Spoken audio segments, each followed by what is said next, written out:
কি ভাই? ভাই এ কি জিনিস বেচতেছেন? এই জিনিসে কোনো নিশা নেই? এ কন্তে নিছি রে, এ তো আমার জিনিস না।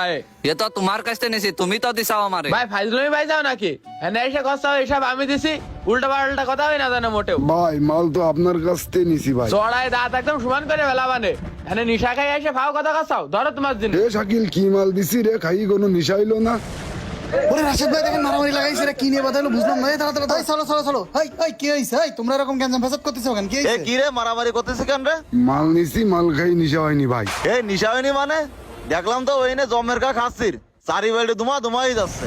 এ রাশেদ ভাই কি করছে রে, আমি বুঝলাম না বিষয়টা। আসলে ঘটনা কি? কেন মাঝে তোর যে বিষয়টা বলিলাম, ও ভাই গাড়ি তো আমার মহাজন বসায় দিল, তা আমি তো পুরো কয়েক মাসের জন্য বেকার হয়ে হ্যাঁ গেলাম। তা তো দেখতেছি। আর সেইভাবে চলতে হবে না। ঠিকই কইছেন। হ্যাঁ তোরে যে কথা বলতিলাম, তুগের এলাকায় তুগের ওই ভাই বেকার কি যেন নাম, শাকিল, ও তো মনে হয় মাদকের পথে হাঁটতেছে। কি করছেন